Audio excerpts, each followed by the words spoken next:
This is the cream of the crop. What's up, everybody? Welcome into the first episode of this series. Well, I'll be covering the Resident Evil Netflix series. I'll probably give some thoughts at the very end, but these videos are mainly just to run down the episode, kind of give you a synopsis so that if you don't want to take your time watching the entire thing, you can come on over here and use up your time watching this thing. So there's your title card. I kind of like what they did with the V there. I thought it was a pretty good little touch, but let's get right into it. It's episode 1, Welcome to New Raccoon. It starts out with a nice little solo shot. It's a rundown encampment, single tent, one researcher within it, and a crashed helicopter, motion sensor, shipping container. It's basically this last Bastion type shot. It is 2036, the year 2036, and they denote it 14 years after what they call the end. Same woman from that introduction shot is now on a phone call. She's on a phone call with a video chat with what looks to be a daughter and a husband, something along those lines, a family, so to say, and they're singing happy birthday to this child. It is this lady right up here in the corner of my screen. I really do believe that early on, you get a sense that she is your titular character. She is the main character because they open with her.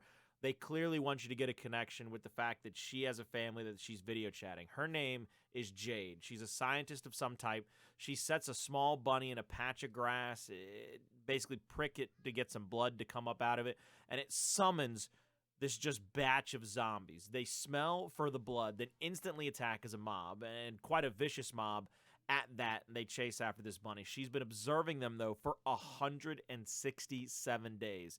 She's looking for some kind of leadership, higher brain function, anything other than just the aggressive flesh eaters that we know as zombies. She ends up cutting herself, though, after she sees that these zombies really don't have anything she's looking for, and they just chase away after the bunny. You get this really nice little echoing music. It raises the tension. But then she's chased by this entire pack. The same pack that just chased after that bunny and eventually caught it. She is now chased by that pack of zombies. She gets them to chase her all the way to the encampment. She gets tackled by one, and she's kicking it off. She's struggling to get it away from her, and then all of a sudden she hits a panic switch, basically a red button, and it sets off this insane fire trap. It is just a ring of fire around her encampment. Her tent, her with this one zombie right there next to the middle of that ring of fire, and it is incinerating these bad boys. And then after the incineration is complete, it lets out some kind of reddish powder, like a maroon color, that extinguishes all these flames, and you really just have these charred zombies around her, these charred bodies. There's a bit of momentary silence because she's mourning not really the loss of these zombies, zeros as they're called, but she's mourning the fact that she spent 167 days observing them, 6 months basically off by herself watching them. She's frustrated. She's angry that she's lost these test subjects, but then there's this crazy rumble. It is an intense earthquake below her, and the ground's starting to shake, the rocks are starting to shake, and then violently erupting from the ground is this giant centipede-looking thing. I mean, that thing was horrifying to see. It's massive into the sky, and it is chasing her down. It ends up chasing her underneath a car. She's trying to get away from it, and just before it has a chance to catch her, boom! We cut to black. We fade to New Raccoon City, which is 2022, so 14 years prior and 3 months before what they denoted as the end from the early part of the episode. It's a nod to the old school Raccoon City. They call it New Raccoon City for a reason. It's built around an umbrella facility, and this one is cookie cutter. There's no personality whatsoever to this city. It's pure white, straight lines, beautiful angles. It's like a living experiment, this little city. Everything is kind of controlled in this city, this New Raccoon. Even the car is pure white. Besides the tinted windows, everything just looks so clean, so spick and span. It's easy to kind of get lost in just how droning all of this really is. And we see what is a young Jade texting somebody named Billy, who's actually right next to her in the car. The father in the front seat brags about the school, talks about how they have kombucha on tap. It's kind of a weird flex. It's like the dad's trying to, sound cooler, but He's not as cool as he thinks he is. He's just trying to make this sound like it's some great place for them to be. The park at a house that looks like the rest of them, because again, it's cookie cutter. It's almost sickening how much alike the rest of these houses look from one another. They exit the vehicle. Jade says the people are weird. The place is weird. The people are freaks. I mean, direct quote, she calls them freaks. Billy expresses that the house is nice. And then a woman comes out of the gate right close to them and basically calls for their father figure. They say that his name is Albert. Keep that in one mind. Keep that one in the back of your skull. Jade, she's clearly the snarky, rebellious teenager. She's pretty vulgar in her language from the get-go because the first time she meets this woman, she makes a quip that, she cannot just, be around here. She can't deal with this to her sister. She immediately speaks on how lame the house looks. The woman who's clearly proud of the city, how advanced the city is, how beautiful the city is. There's just another quip from Jade. She's just shooting everything down and basically talks about how she's just going to watch Zootopia adult entertainment, which is not something you'd normally want your teenage daughter to say to somebody the first time they meet them. Teenage anything, not just daughter, but teenager in general. You don't want your kids to look at somebody that you might work with that might have sold you this house and make that kind of a statement. That is Jade and Billy, a young Jade on the far side there, and then Billy on the closer side to me now. That is the young version of those two ladies that we get to meet. And everybody, they go into the building. They exit into that first living room. Billy is following Jade outside, and they, how do I put this? They're going to have a little sister moment. That's the only way I can word that. Albert goes upstairs. He's muttering and talking on his cell phone about something about Tijuana.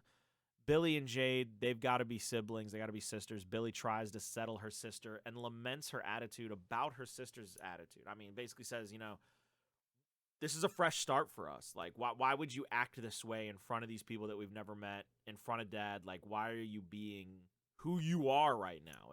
And some people might be like, well, don't hate somebody for being who they are. Just simply let them be. And Billy just wants to get along. She just wants her and her sister to exist here.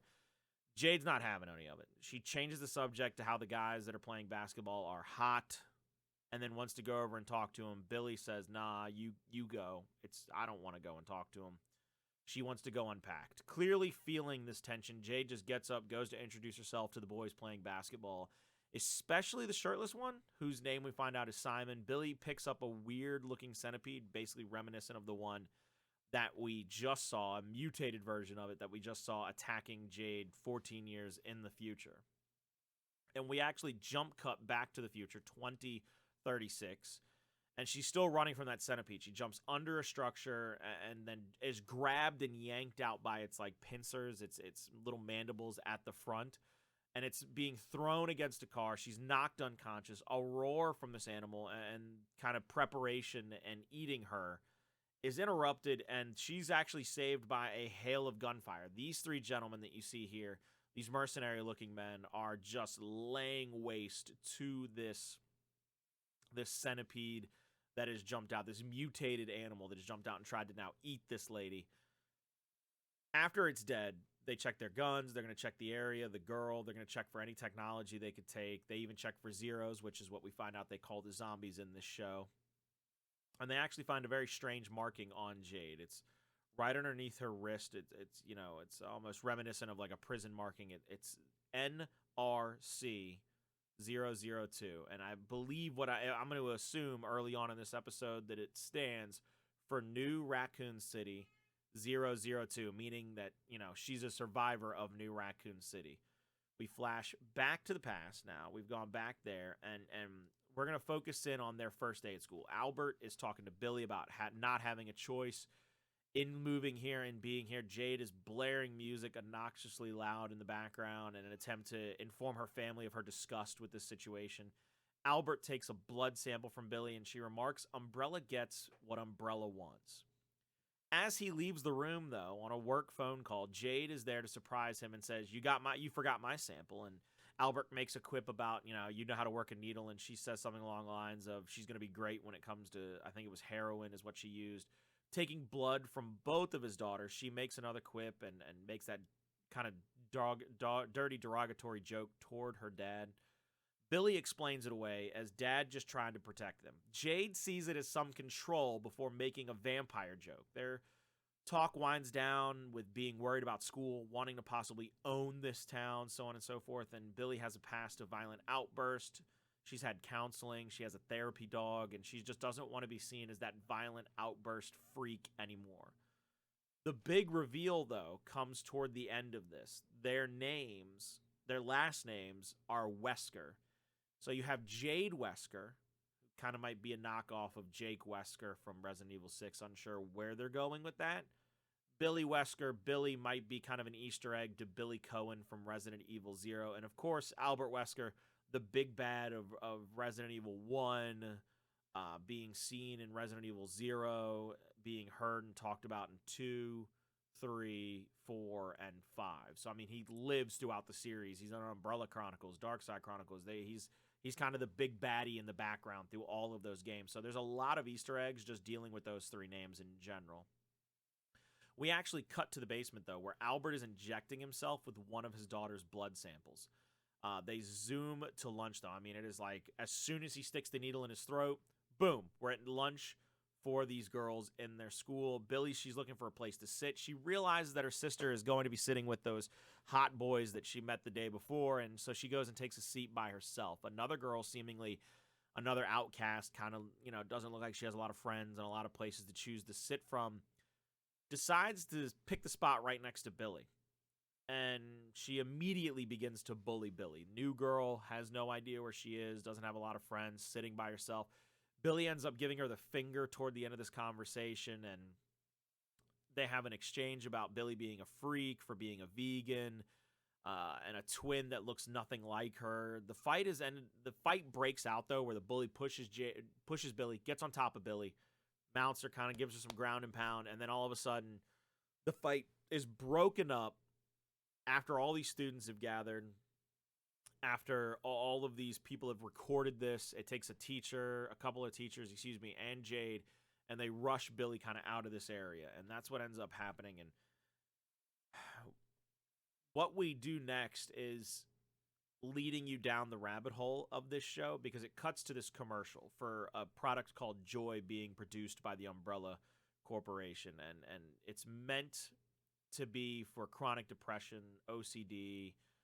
And Albert Wesker makes a quip that the woman in the commercial has too great a life to take something like this. Like, she has no real problems, and he doesn't understand why she'd ever take something along these lines, why she would need this drug called Joy. And all of a sudden, both daughters burst in through the door. Billy rushes upstairs. Jade confronts her dad about not answering any of their phone calls. Albert, clearly who's at work, clearly on a work call, is distracted and has his phone smacked away, and she kind of kicks it, and she hits him with the "fuck you." She said, she just lets him have one of those. And Albert then tries to chase them upstairs to inquire what was going on.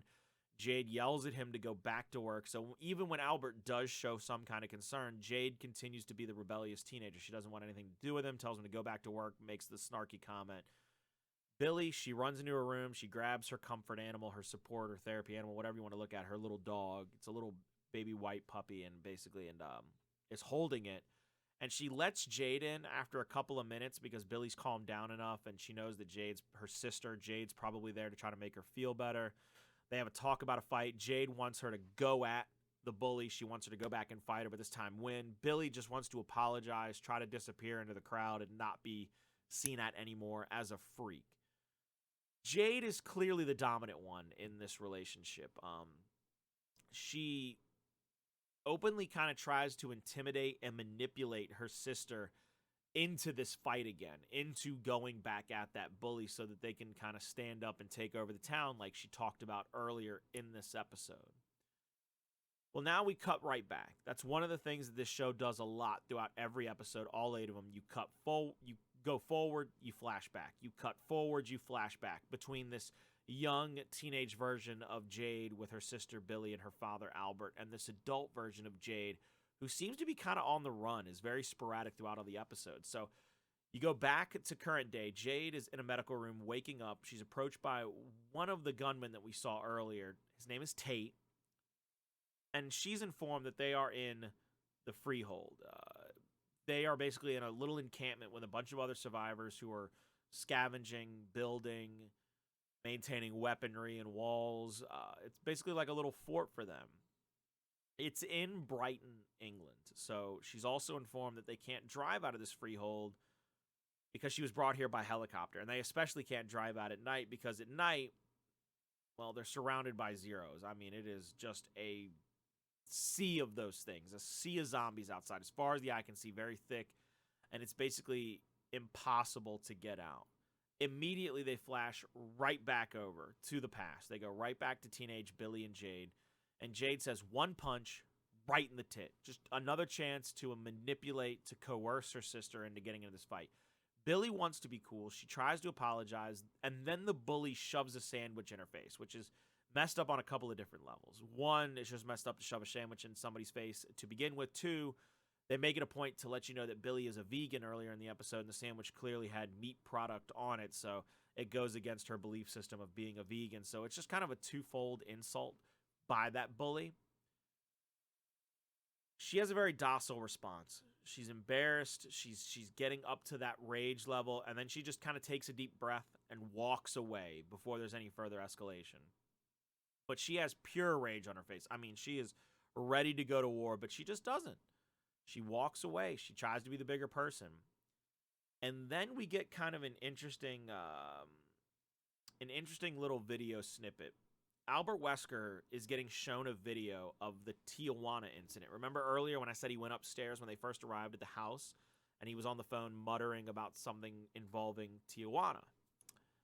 There were 6 people injured, 3 of them got killed, and after asking if anything went public, he realizes they need to put clamps on this story before it gets out. Before anybody can find out about this videotape, what happened there, they've got to shut it down. No chance for it to get to the press, no chance for it to get to the media. And we kind of flash back over where we cut from Albert looking at this footage and talking about how they got to keep this under wraps, to now we're back at the school. School bully walking around in the outskirts on her phone is then followed by somebody in the Raccoon City High School mascot helmet. It's just a giant raccoon head. It looks really goofy when you see it. But then the bully goes into the bathroom, and the bully sits down to use the restroom, and the door is flung open, and the bully is just assaulted. I mean, one quick hit, assaulted. And immediately we see Billy getting pulled from her classroom by the principal. They pass the bully. Bloody nose, ice pack on her forehead. Billy is genuinely shocked, though, if you just watch her facial reaction. She has no idea why this is happening. But the principal forces Billy to open her locker because they've been told that the raccoon head is in her locker, and there it is. The mascot head is still inside of Billy's locker, and we cut to the office. And there's an adult in this office with the bully, it's her father, talking to the principal. She calls Billy a psycho, threatens to press charges, and then all of a sudden, it's Albert Wesker. He walks in. The father of Billy and Jade walks in and takes a seat. The principal says, "Mr. Wesker," and immediately the bully's dad settles down, sits down, and is way more nervous now than he was angry a few minutes ago. And he says, "Wesker, shit," like under his breath, like he knows whoever this Wesker fellow is, he's got a lot of pull. And this is one of the best scenes, in my opinion, of episode 1. Albert shows kind of his weight within the company. He shows his power within the company, explaining just about how anybody on Earth could do his job, do Dave's job. But there's only one person that can do for Umbrella what Albert Wesker does, and that's him. He says that it doesn't make him much of a father, though. Like, he's this incredibly brilliant scientist. He's the only person that can do his job, but it doesn't make him a good father. But it shows him that it is very important that he is who he is. Then he explains to Dave, he doesn't just want Dave fired for threatening his daughter. He wants Dave blacklisted. He can make one phone call that no one on the planet will ever hire him again, clearly showing how far and wide the reach of Umbrella Corporation goes. Dave kind of retracts his statements quickly. He wants it to be forgotten. Billy denies the attack to her dad, and Albert agrees. He says, "I believe her," right in front of God and everybody, and says, "You know what? Because of that, this is the stance I'm going to take. I believe my daughter." And the bully protests before her dad shuts her up again and says, "Look, just apologize." Albert informs her that the bully attacked his daughter not once but twice. And she owes his daughter, a real apology, makes her apologize twice, and swears to never do anything to her again. Albert looks at her to ensure that she's okay with this outcome, and then tells the principal that Billy's going to take a few days for mental health.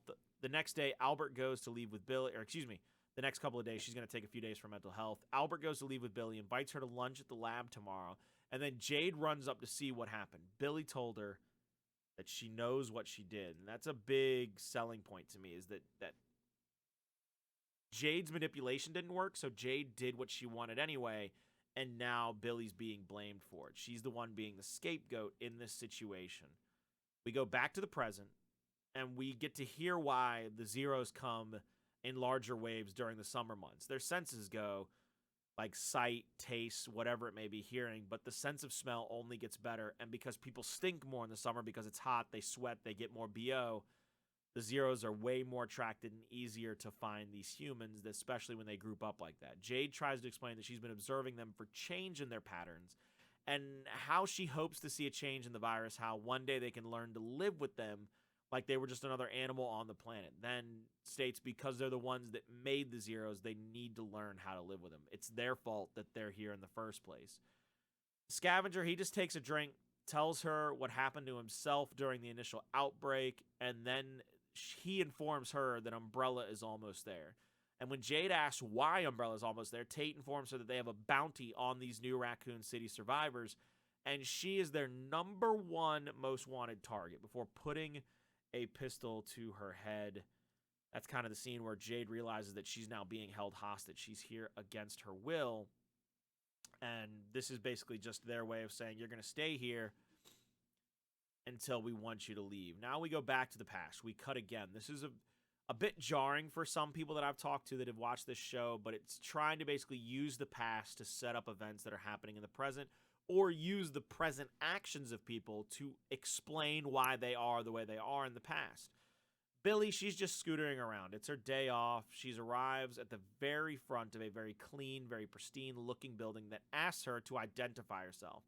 She says, Billy Wesker, and the building says, here's your 3-hour visitor pass. Welcome in. The doors are automated. They open up. And as she's walking through, we see this thing called Joy for Kids. It's like a teddy bear bounces up out of a hologram, and it's singing a song, and it is really creepy that they want a product that not only looks toward adults with OCD, with bad depression and problems, but now they're going to start marketing it toward kids as well. She sits down right in front of the elevator bay after passing this commercial, and she sees this gentleman come up with a cart full of bunny rabbits. This gentleman gets into a conversation and talks to this other woman who works at Umbrella, and it clearly upsets Billy that she sees these bunny rabbits in this laboratory. They finish their conversation, and the gentleman goes over and gets in the elevator and clicks for B4, basement level 4, and that to me is a little Easter egg, a little nod to Resident Evil 1. Basement level 4 is where the Tyrant was kept. T002, I believe it was kept. Finally, Albert Wesker comes around the corner, comes to get her to go to lunch, and we cut to later in the day where Billy is looking up the rabbits at the Umbrella before being interrupted by Jade. Billy's basically trying to find out if they actually do animal experiments, even though they've been given these awards for how humane they are and how they don't experiment on animals, so on and so forth. It just confuses her as to why there's rabbits at this facility.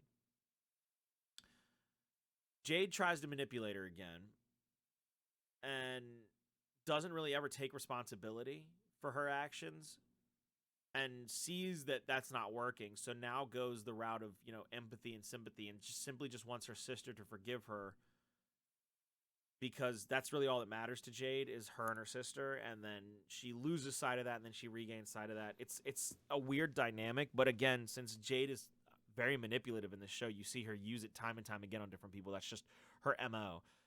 Billy asks Jade if she knew that Umbrella does animal testing, and when Jade says no, she confirms that no one else in the world does either, and Billy denies that it is not their problem. But Jade says that is a big problem. Billy wants to go steal the rabbits back and try to take some of these pictures, leak it to the media, whatever it may be, to expose the animal testing. They hatch this plan to break into the lab and steal away these bunny rabbits. They have voice activation, they have a key card, they're dads, and they figure out how to hide away from security cameras. And later that night, they break into the facility. They use a recording. Billy tells Jade about their dad's intimidation of this other guy, though, as they get to the laboratory. And everybody kind of jokes about it. Jade laughs. She's like, the guy that has Spock21 as his password for everything intimidated somebody. They laugh about it, but they arrive at the lab. They use a voice recording of their father saying, hello, I'm Albert Wesker. They're allowed inside. Once they get inside, though, they kind of get reckless. There's no real attempt to dodge the cameras that they were very careful of early on in the foyer and on the outside. But they get to the elevator. They take it down to basement level 4. There we are, though. Basement level 4, the elevator starts to descend, cut to black, back to the present. We come right back to where Jade was being held at gunpoint. Helicopters are approaching the freehold. Jade protests with the scavengers that Umbrella's never going to give them what they promised. They're just going to probably kill everybody as these helicopters descend on the freehold. And a hefty amount of armed guards get out of these helicopters, surround the balconies and the stairwells, looking down on everybody. And then after the guns are pointed at all these people within this freehold, a man appears, a single man in a suit, not in that same armor, and his name is Mr. Baxter.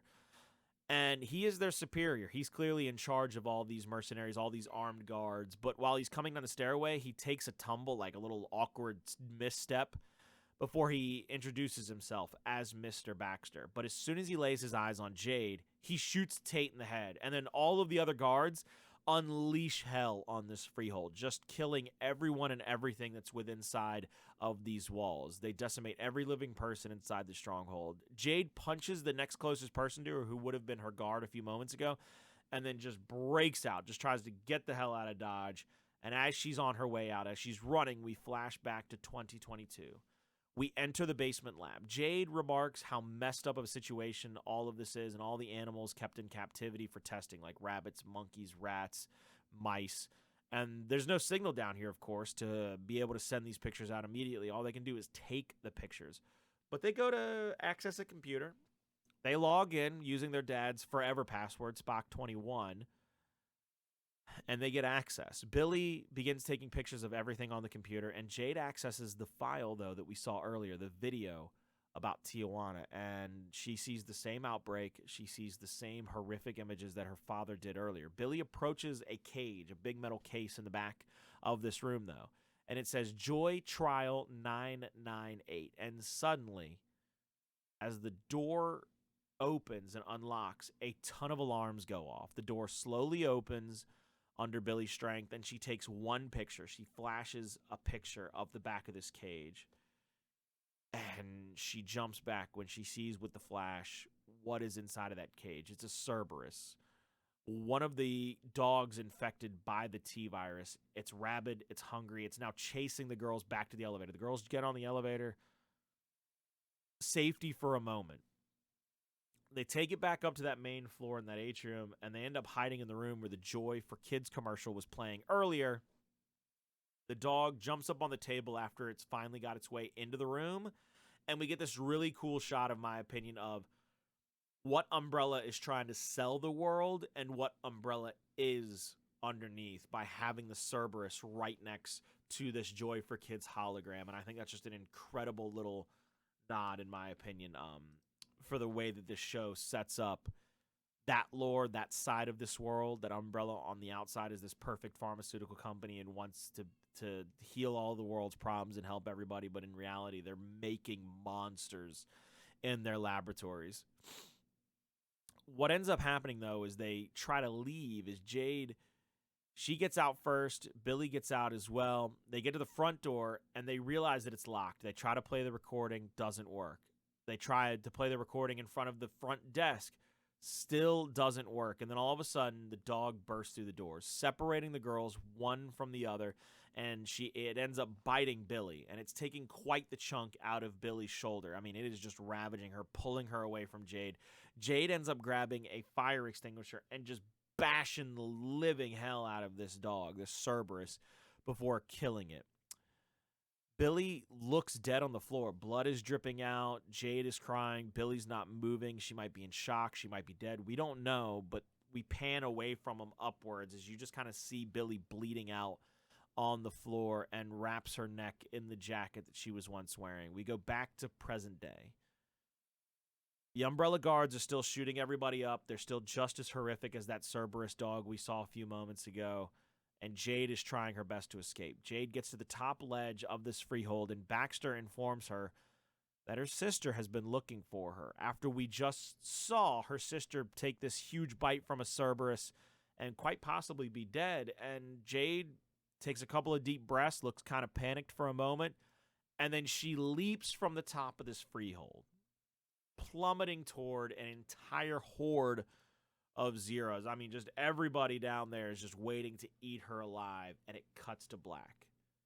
And that is the end of episode 1 for the Resident Evil Netflix series. As a Resident Evil property, they change some stuff. They have some good Easter eggs. I kind of look at it a little bit choppy because they go back and forth so much, which is probably one of my main concerns. Out of 5, I'd probably give this first episode like a 2.5 to 3. If you look at it as entertainment value, it sets up its characters pretty well. It gives you a character to kind of latch onto and empathize with in Billy.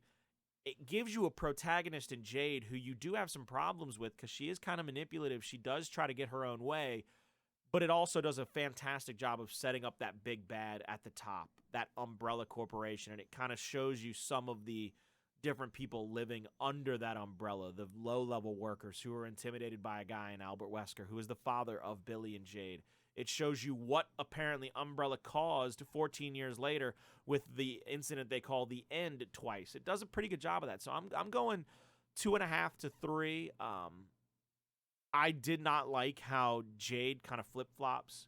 That's a big problem with me, is how antagonistic she acts in this first episode, especially toward her sister, how vulgar they have her be in front of just a complete stranger. It just is off-putting to me a little bit, but she does show that she's very strong-willed. She has that fire inside of her, so she is going to probably be a pretty good protagonist, but you empathize with her sister. You care for her sister, Billy.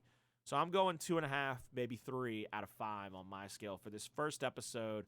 Bunch of cool Easter eggs, little nods to the actual Resident Evil series and canon and books and games, whatever you want to look at it being. So that's it, episode 1. Episode 2, we'll be back tomorrow with that one. It's another one to go through for the summary and the synopsis. Hope you join me tomorrow for episode 2.